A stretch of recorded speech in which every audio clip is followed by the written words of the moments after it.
Alright, so now we're on the World War II. We're out of the Great Depression, not really. We're now on a new depression called the War. World War II. So you're going to have a lot about this from world history. So if you've already taken world history, this is mostly review. If you have not yet taken world history, this will be a preview of what's to come because we don't spend all that much time on World War II when you compare it to how world history handles the subject matter. But today we're going to basically discuss the causes, or at least part one of the causes that led to our entry into World War II. And most of them have to do with what happened after World War I, oddly enough. Alright, so causes of World War II. The Treaty of Versailles and reparations. Okay, so the Treaty of Versailles was in 1919 and it ended World War I. At the same time, it also punished the crap out of Germany. So they basically cut Germany in half. They said Austria could never be part of Germany ever again.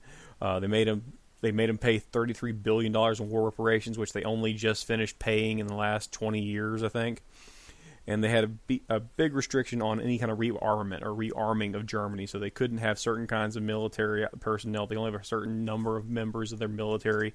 And Germany just resented the heck out of it. They did not like the fact that they were basically being punished after the war, because really both sides behaved rather poorly, and it was just a meat grinder on both sides due to just ineffective leadership in a modern industrial age. Now, because of the Great Depression that happened in the U.S. and spread outwards from there, Germany went into an even further depression. So they were already hurting after World War I. A lot of their people were gone, they were dead. Reparations, damaged economy, damaged infrastructure, damaged industry, and essentially basically it was just ripe for somebody to come along and say, hey, I can make things better, and I can do it with national pride and making Germany great again. And that guy was Hitler. And that's how the Nazi Party really gained a lot of strength, was just kind of playing on all these economic woes and terrible things and replacing them and giving people something to look at, in this case, a strong sense of national pride in being German. In 1923, $1 in the U.S. would equal to 1 trillion marks, which was the German equivalent to $1. So that runaway inflation was a huge problem. So when I talk about inflation is basically when they print too much money to the point that it's not worth anything. It's basically toilet paper. And here's an example of somebody wallpapering their house with Deutschmarks from Germany. We got some kids playing on the ground with a bunch of blocks made out of money. Like, these are blocks of money that are just absolutely worthless. On November 1st, November 1923, a pound of bread cost $3 billion. A pound of meat, $36 billion. A glass of beer was 4 billion marks. Yeah, completely insane. And right there is an example of the banknotes those kids are holding. They're worth 1 million marks. They're literally it'd be like having $1 million bill. That's how ridiculous it got. Excuse me, I had to cough. All right, so this is World War II. Africa, Europe. These are all the various theaters in Europe. So we consider this the African European theater because there's a lot going on in Africa related to Italy, with Mussolini trying to regain the old Roman Empire, basically. And then you got up in Germany and in Europe, basically Hitler invading their countries, trying to, quote-unquote, unite German-speaking peoples with some other ulterior motives related to genocide and racial purity. All right, so there's Adolf Hitler. Remember, we talked about him during World War I because his opinion of war is very much shaped by his experience in World War I. So he comes up with blitzkrieg. He tries to avoid trench warfare. All these things. He is the Nazi dictator. He's a fascist. He was the dictator of Germany during World War II and is responsible for the Holocaust, the killing of 6 million Jews, as well as gypsies, Jehovah's Witnesses, people of African descent, people who were considered mentally unsound or mentally disabled, homosexuals, many, many, many, many, many people. But the biggest group that he targeted was the Jewish people. All right, the Third Reich. This is the name of Hitler's Germany from 1933 to 1945. It's called the Third Reich because it's like the third kingdom that had value, according to them, as in Hitler named it the Third Reich because he said, this is the next Reich. We're the best ones. The Second Reich being, I think, Wilhelm, and before that, some other, I guess, age of absolutism leader during that period of time. Now, the swastika became the symbol for Hitler's political party, and it's actually a not uncommon symbol in the world. Funny thing is, not really funny, but kind of coincidental. If you get on Google and look for a Buddhist temple, This is how they're marked on Google because that's a very common symbol in the Buddhist tradition. But it's a very fairly common symbol throughout history. But it gained infamy during the Third Reich and Hitler's Germany because it represented Nazism, which then in turn represented fascism, destruction of genocidal tendencies, all these other terrible things that Hitler did come under the symbol. But you will, if you get into history, especially if you get into Asiatic history and like that kind of stuff, you will see the symbol again, and it will have nothing to do with Nazism. So understand that if you happen to see it like in Google Maps over a Buddhist temple, that's not a Nazi hangout. That is a Buddhist temple, and that's just a symbol they happen to use. All right, Benito Mussolini. All right, Il Duce means the Duke. All right, so he's a fascist dictator of Italy during World War II. So he's the Italian version of Hitler, although he's not really well known as much for any kind of genocidal tendencies, although he was a fascist. Historically, oddly enough, Mussolini is very hesitant about Hitler because Mussolini was actually a lead fascist before the rise of Hitler. Hitler actually somewhat idolized Mussolini, oddly enough. Now, fascism, as to define it, it's a political philosophy wherein citizens submit to the will of the state rather than the will of the individual. So basically, how our government works, the government submits to the will of the people. It works the opposite here. Fascist governments are centered on a dictator, typically, where individuals that have few, if any, rights. It also is characterized by government, not necessarily ownership of industry, but basically government sponsoring of industry. So, like, sometimes people will say, oh, Hitler invented the Volkswagen Beetle. No, he didn't. Volkswagen was a company in Germany that Hitler basically sponsored and said he encouraged the production of what would become the Volkswagen Bug. So the government does not own it, but they do control it, and they do invest in it. So basically they'd prop up businesses they liked. And there's actually Mussolini and Hitler together. They became allies, obviously, with the Axis powers. All right, now, another factor leading to World War II, appeasement and isolationism. European countries like Great Britain and France did not want to fight. Now, that's not because they were cowardly. It's because they had just gotten out of World War I, which was such a terrible, horrifyingly bad war that at some points during it, they didn't know if French society would have enough people to survive. That's how terrifying this was. You would have during World War I. Sometimes if a group of kids got shelled and they were in the same unit, they'd be from the same town, and all of a sudden, all the men under the age of 30 were dead from a town, and they'd have to leave because nobody was coming home. It was that kind of horrible story, and they didn't want to do that again. So they were looking for any reason they could to not go to war, and appeasement was an option that didn't involve shooting and killing.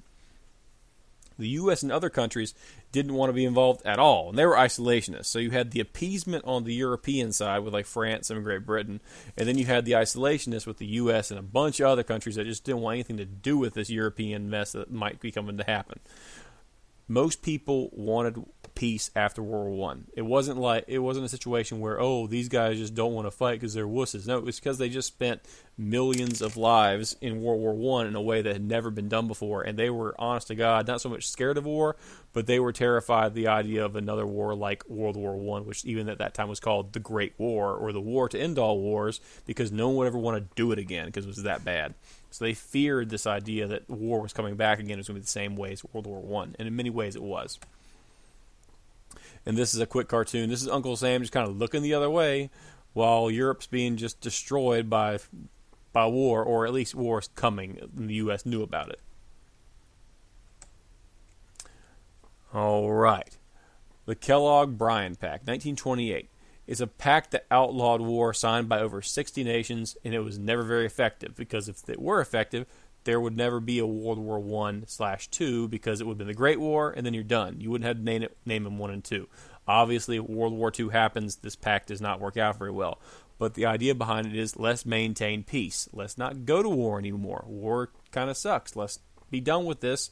Let's trade and be peaceful and nice. The problem with this was the people saying these kind of things were also the ones that kind of, won the first war, and Germany wasn't too happy about it and didn't feel like they were really being too cool with them.